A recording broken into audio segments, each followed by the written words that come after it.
कल की कथा में हम लोग पूतना प्रसंग को सुन रहे थे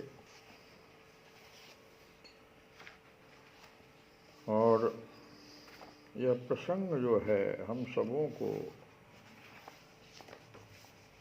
एक सुंदर सा चिंतन करने के लिए देता है कि जहाँ भगवान नाम का जप, लीला, कथा किया जाता है वहाँ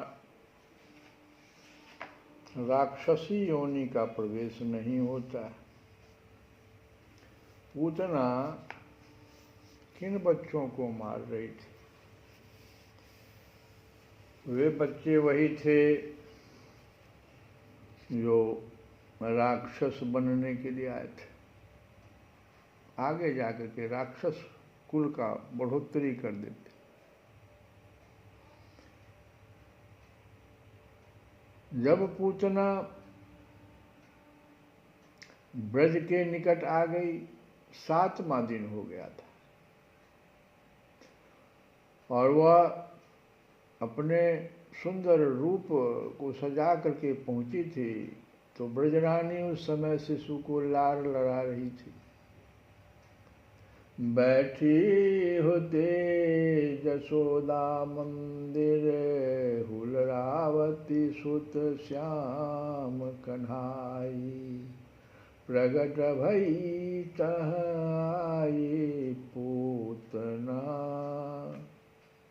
कैसे आ गई? तो प्रेरित काल अवधि नियर आई।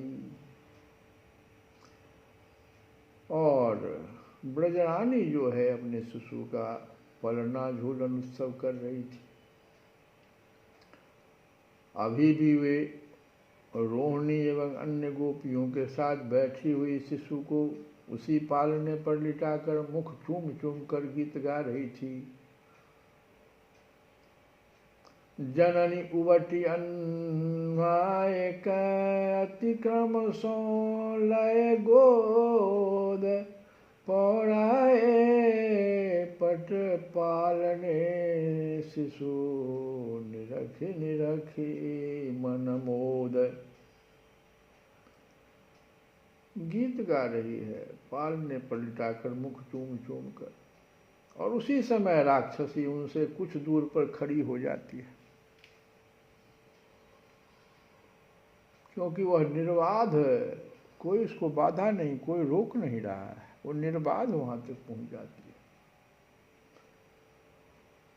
किसी अज्ञात प्रेरणा से नंदरानी की दृष्टि, अज्ञात प्रेरणा से भगवान की देखो अब लीला शुरू हो गई। एक प्रेरणा आई और नंदरानी की दृष्टि उस ओर आकर्षित होती है।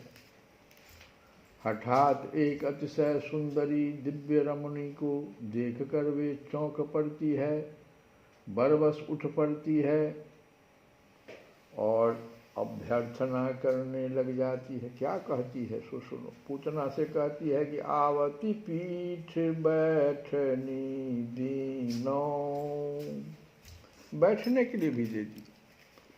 आवती पीठ बैठनी दीनो, अकुशल पूछियति निकट बुलाई, कुशल पूछियति निकट बुलाई। नंदरानी नजदीक बुला लेती, बैठने के लिए देती। अब तो पूतना के मुख पर जो काम करने आई है वो तो देख रही है कि सब कुछ मेरा हो रहा है, तो एक पैशाचिक उल्लास छा जाता है। वाह, बहुत अच्छी बात। तथा वह मधु मिश्रित स्वर में अब अपना परिचय देने लगती है। क्या परिचय देती है सो सुनो। कितना सुंदर परिचय है कि हे गोपिकाओं सुनो, मुझे बैठने के लिए तो कहे, कुशल क्षेम भी पूछ रहे हो, लेकिन मैं कौन हूँ ये तो पूछ नहीं रहे हो, तो मैं खुद बता रहा हूँ, सुनो। हे गोपिकाओं, मैं मथुरा वासिनी ब्राह्मण पत्नी हूँ। कैसे कहती है सो सुनो। मथुरावासिनी गोप्यः सांप्रतं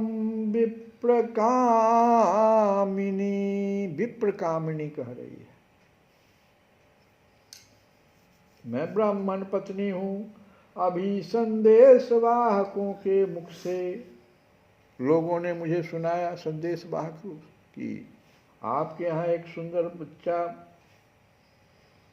आम पुत्र पैदा हुआ है, तो मैं दौड़ी हुई यहाँ पर चली आई और उसे आशीर्वाद भी देना चाह रही हूँ। श्रुतं वाचिक वक्त्रेण तत्त्वं मंगलसूचकम्।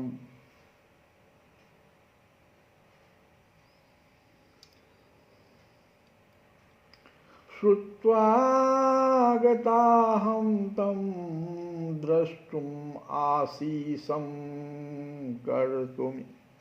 आशीष देने के लिए मैं ब्राह्मण पत्नी हूँ, मथुरावासिनी। अब ब्रजेंद्र मोहनी एकटक उसकी ओर देखती रहती है। ये भाई तो ब्राह्मणी आ गई, वह कहती ही चली जाती है, हे ब्रजानी सुनो।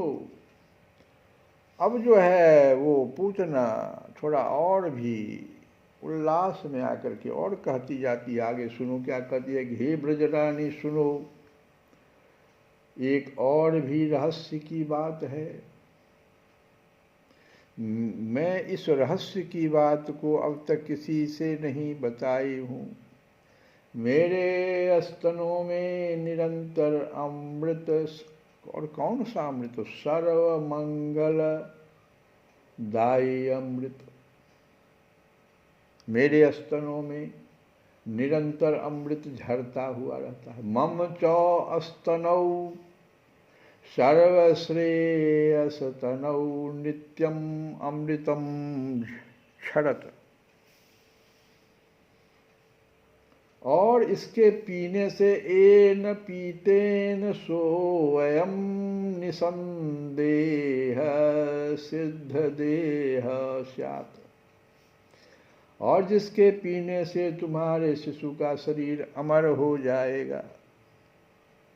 अतः मैं तुम्हारे बच्चे की सर्व सुखदायिनी धाय बनकर यह अमृत, मैं दूध भी उसे पिला दूंगी। ये कहती है कि रहस्य की बात है, ये मैं सिर्फ तुम्हारे पास ये कह रही हूं। अब निशाचरी यशोदानंदन की ओर बढ़ने लगी। वे निमिलित नेत्र होकर पालने पर पड़े हैं। उनके नेत्र तो उसी क्षण बंद हो चुके थे जिस क्षण राक्षसी ने नंदालय में पांव रखे। नेत्र बंद क्यों हुए? पर ब्रह्म की यह योगिंद्र मुनिंद्र मनोहारिणी लीला देखते हुए अंतरिक्ष में अवस्थित ऐश्वर्य प्रवण भावुक भक्त भावना के राज्य में जाकर इसकी कल्पना करने लगते हैं। संभवतः क्यों नेत्र बंद हो गया? तो कल्पना लो, जो भक्त लोग हैं उनकी भावना में क्या रहा सो देखो कि संभवतः बाल्य लीलाधारी श्री हरि ने शिशु सुलभ भंगिमा का अनुकरण करते हुए ही ऐसा किया है, पहली बात। अथवा ऐसी दुष्टा का मुख देखना उन्हें अभिप्रेत न हुआ, इसी से उनके नेत्र कमल संपुटित हो गए। तीसरा, यह भी कारण हो सकता है कि अनंत अप्राकृत सद्गुण निकेतन ब्रजेंद्र नंदन अतिशय लज्जा का अनुभव कर रहे हैं। उन्हें संकोच हो रहा है कि इसके प्राण हरण करने पड़ेंगे। लीला शक्ति कह रही है, स्वामिन समय आ गया है, इसका कलेवर बदल दो। सर्वज्ञता शक्ति कह रही है, नाथ संकोच क्यों, तुम तो इसका भी भत्स आवरण उतार कर परम सुंदर अचिंत्य अप्राकृत चिन्मय मातृदेह से दे रहे हो, अनंत हित कर रहे हो। पर ब्रजेंद्र नंदन में तो धृष्टता का अत्यंत अभाव है। परम हित के लिए भी प्राण हनन जैसे कठोर कर्म में उनकी अभिरुचि क्यों होने लगी, वे सोच रहे हैं। ताड़ा पर मारकर ही तो इस ग्लानि से ही मानो श्याम सुंदर की श्याम पुतली पलकों की ओट में जा छिपी, अथवा गोलोक बिहारी ने निश्चय तो कर लिया इसे अपनी जननी बनाऊंगा। प्राणघातनी बनकर आई है, पर मैं इसे प्राण धारणी बना दूंगा, क्योंकि मेरे पास आई है। पर इसकी देह बदलते समय तो इसे अतिशय पीड़ा होगी ही। मरणकालीन यंत्रणा से छटपट करती हुई इसकी विकल दशा मैं नेत्रों से देखूं नहीं, कभी नहीं देखूंगा। मानो इस कोमल भावना ने ही उनके नेत्र बंद कर दी। तो इतने कारण बताए। अब आगे भी एक कारण बताया कि यह भी संभव है कि पूतना का मनोरथ पूर्ण करने के लिए ही उन्होंने आंखें मूंद ली हो। यह स्तन्यपान कराने की इच्छा से आई है। विभत्स अंगों को इतने मनोहर कलेवर में माया से छिपाकर सामने हुई है। यदि यशोदानंदन के नेत्र खुले रहते तो मायाविनी की माया तत्क्षण नष्ट हो जाती। उसका विकराल शरीर नंदरानी को उसी समय दिख जाता। वे अपने हृदय धन को छाती में छिपाकर उसी समय मूर्छित हो जाती। धनुधर गोपों एवं राक्षसी में युद्ध छिड़ जाता। सारी व्यवस्था बदल जाती। स्तन्यपान कराने का मनोरथ पूर्ण रह जाता। इसीलिए नेत्रों को उन्होंने आच्छादित कर लिया है। अथवा सर्वथा दूसरा भी कारण एक और है।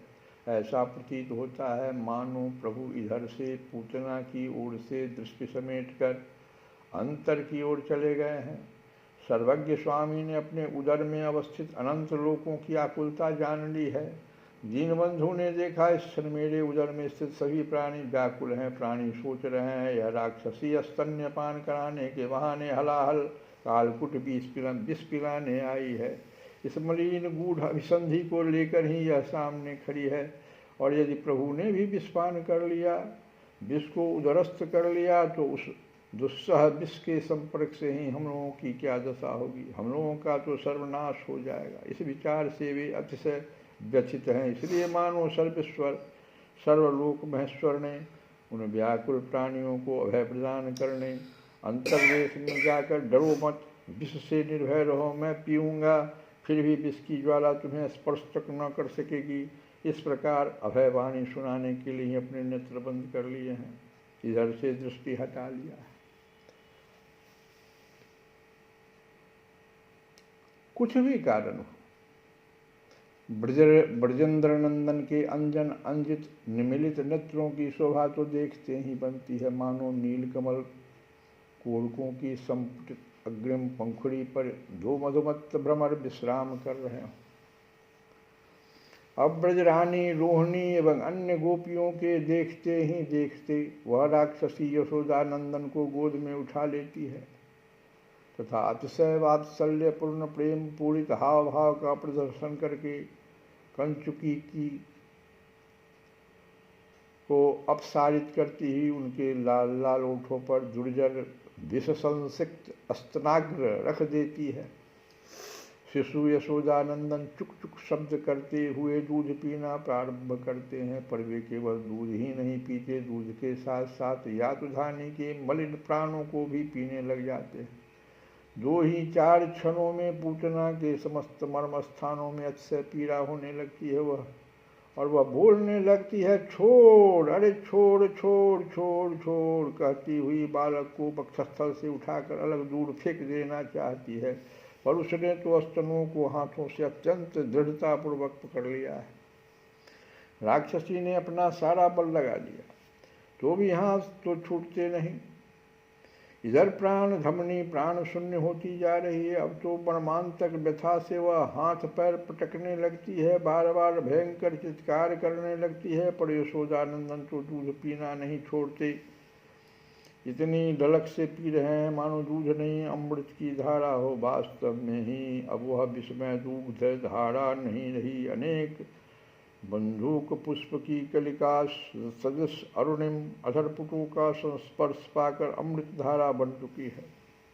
सुरसरी गंगा का पावन प्रवाह जैसे सुकृत नाशिनी कर्मनाशा की जलधारा को खींच लेता है और खींचकर अपने में मिलाकर अपना रूप दे देता है।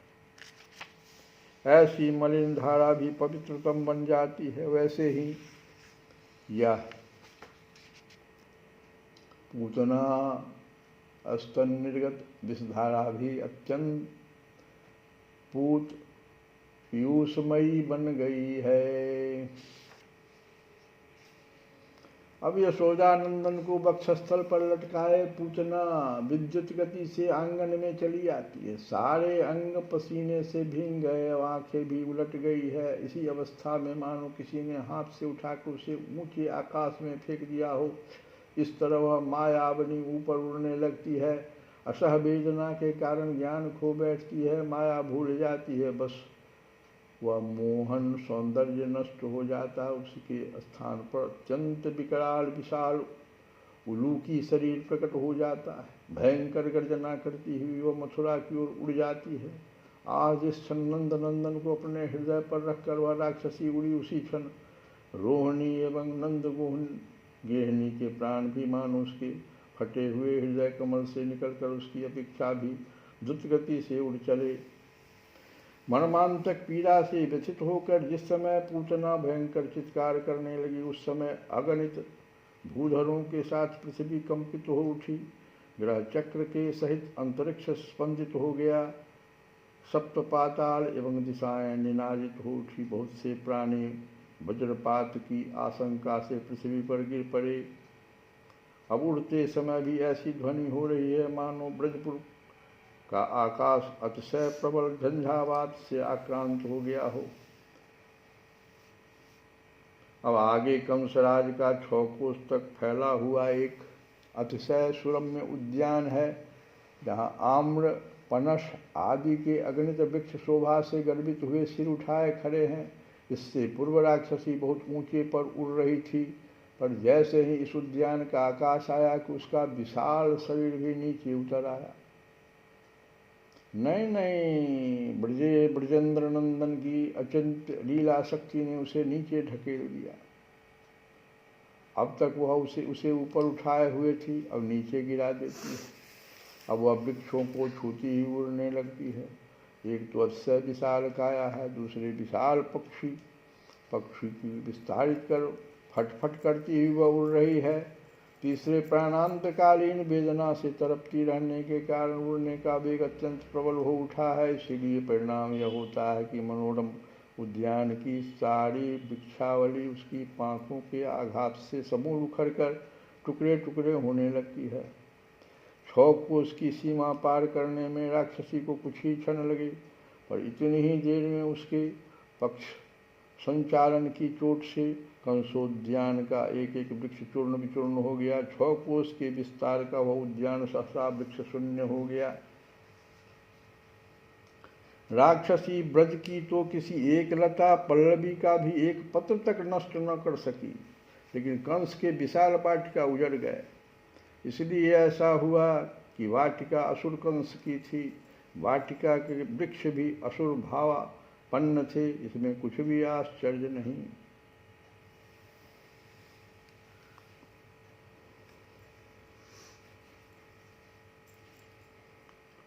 अब देखिए, इस प्रकार से पूतना का अब गिरी तब गिरी करती हुई राक्षसी ने 6 कोस तक फैले हुए वृक्षों को खंड खंड करके धराशायी बना डाला, और अब तो उसकी शक्ति समाप्त हो चुकी है।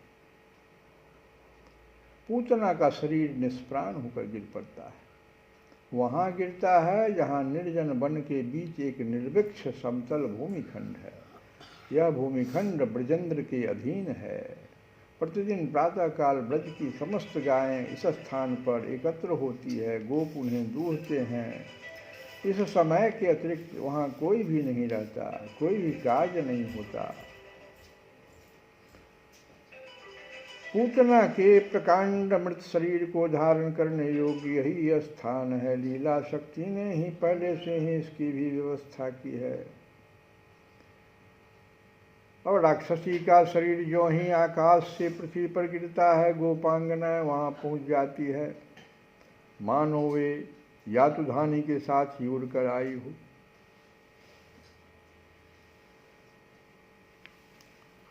और यशोदानंदन अभी भी उसके वक्षस्थल पर खेल रहे हैं। अब देखो क्या होता है कि गोपांगनाएं ऐसी निर्बाध बढ़ रही है जैसे मार्ग में उपयुक्त मंदिर वृक्ष आदि का सर्वथा अस्तित्व ही न हो, क्योंकि यह नियम है कि जिनके नेत्र ब्रजेंद्र नंदन की ओर केंद्रित हैं उसके मार्ग के समस्त विघ्न व्यवधान विलीन हो जाते हैं।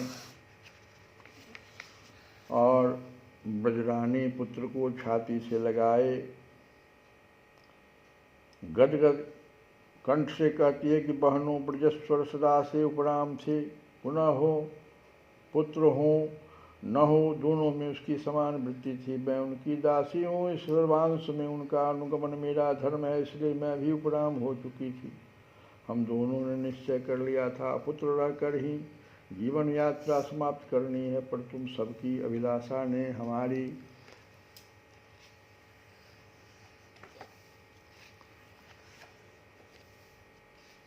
ये यशोदानंद की विचार भाव हैं कि जीवन धारा पलट दी है। भक्त की व्याकुलता से द्रवित होकर श्री नारायण ने भी इसे भेज ही दिया, पर बहनों यह सब तुम्हारी अभिलाषा का परिणाम है। तुम सब न होती तो मैं से कहाँ देख पाती। ब्रजरानी का यह करुण भाव देखकर गोपांगनाओं का भी धैर्य छूट जाता है और वो कहती है कि ब्रजरानी यशोदे, हम सब की तो समस्त पुण्य राशि है, अथवा हमारे पितृकुल मातृकुल का अनादिकाल से संचित जो समस्त पुण्य पुंज है उसका बस यही फल है कि तुम्हारा यह पुत्र असीम मंगल असीम आनंद में रहे। पूतना के अतीत जन्म का एक कथा यहाँ आ जाता है। पूतना अतीत में रत्नमाला के नाम से उसका नाम था रत्नमाला, वह बलि राजा की कन्या थी।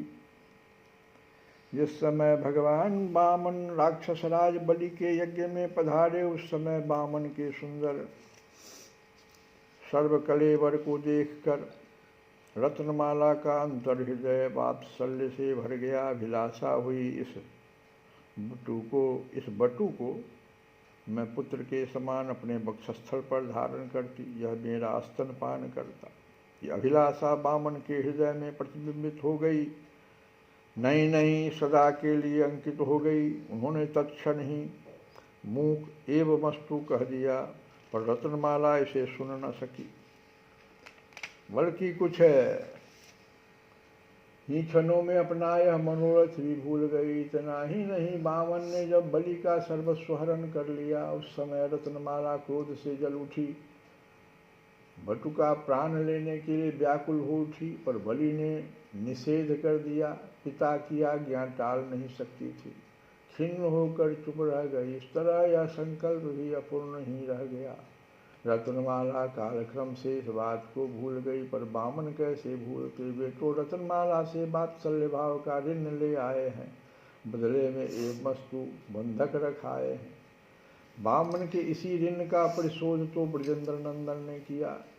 इतने दिन बाद जब दैत्य कुल के संस्कार रहने से रत्नमाला पूतना बन गई, तब उसके परिशोध का समुचित अवसर आया तथा ब्रजेंद्र नंदन स्वयं पधारे हुए हैं, इसलिए उन्होंने ही परिशोध किया। तो इस प्रकार से ये जो है कथा आती है कि पूतना कौन थी और क्यों ऐसा हुआ। ऐसी कौन प्रभु की रीति, ऐसी कौन प्रभु की रीति, बिरध हेतु पुनीत परिहरि, बिरध हेतु पुनीत परिहरि, पावरनी पर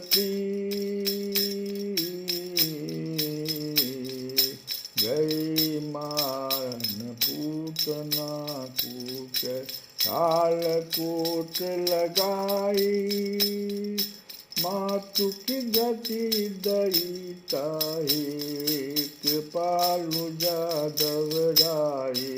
ऐसी कौन प्रभु की रीत ऐसी, कौन प्रभु की रीत। श्री कृष्ण गोविंद हरे मुरारे, हे नाथ नारायण वासुदेवा।